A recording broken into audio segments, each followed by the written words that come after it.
পাত্র ভালো না হলে ভালো বস্তু নষ্ট হয়ে যাবে। ভালো বস্তুকে ভালো করে রাখতে হলে পাত্রটাও ভালো চাই।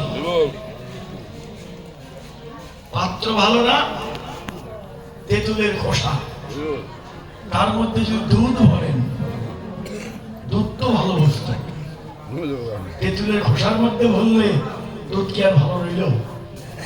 দুধ তো নষ্ট হয়ে গেল। প্রশ্ন করবেন, ভালো বস্তু দুধ সে নষ্ট হলো কেন? ওই যে পাত্রের দোষে, পাত্রের দোষে নষ্ট হয়ে গেল। ভালো বস্তু যদি পাত্র ভালো না হয় নষ্ট হবে। গৌর গোবিন্দের অমৃতময় লীলা গুণকথা, এর মতো ভালো বস্তু জগতে আর নাই। সেই ভালো বস্তুকে ধারণ করতে হলে আমার পাত্রটা ভালো চাই। পাত্রটা ক্ষেত্র, ক্ষেত্র তৈরি চাই। জমি, ক্ষেত মানে জমি, জমির মাটি যদি ভালো না হয়, ঠিক মতো মাটি উর্বর করা যদি না যায়, মাটিতে যদি জল না দেওয়া হয়, যত ভালো বীজই বোনেন ওই বীজ কি হবে? হবে না।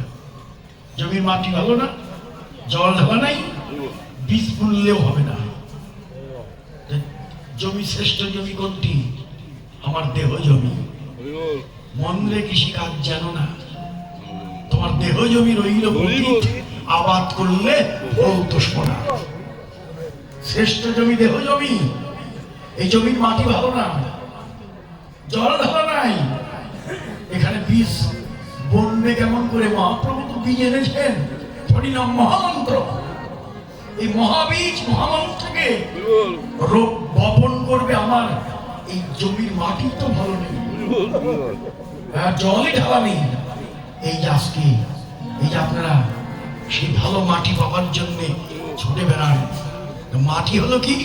দেহ জমির শ্রেষ্ঠ মাটি সাধুগুরু বৈষ্ণবের চরণ।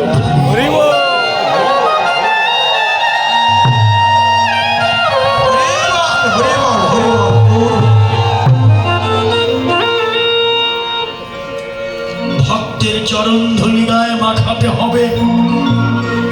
জল বাবা কোথায়? যার যার নয়ন জল, নয়নের জল ঢালতে হবে। ভক্তের চরণ ধুলি গায়ে মারতে হবে। আকুল হয়ে বলতে হবে, দাও দাও ভক্তে।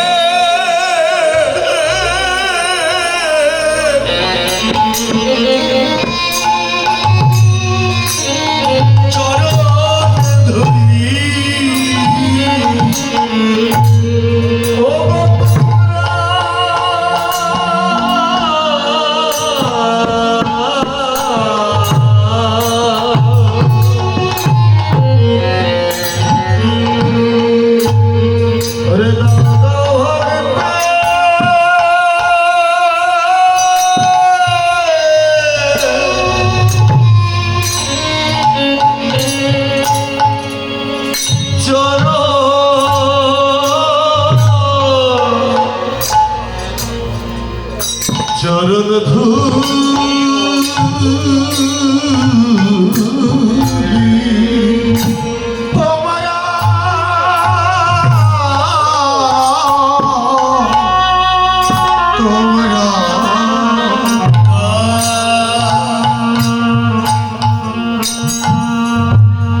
ভক্তের চরণ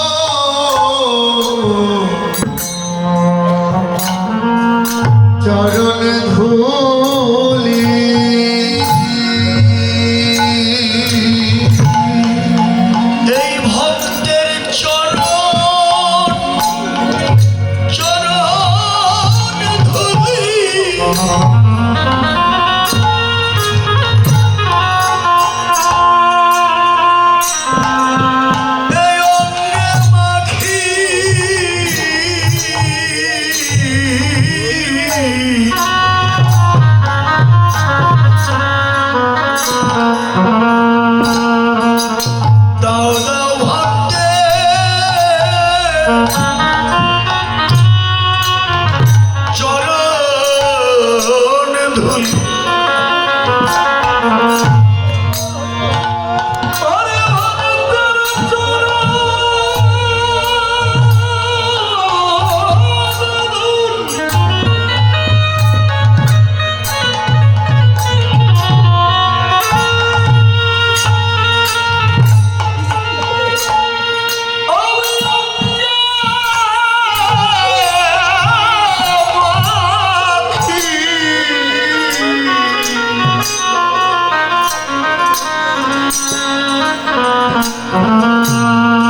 তোমরা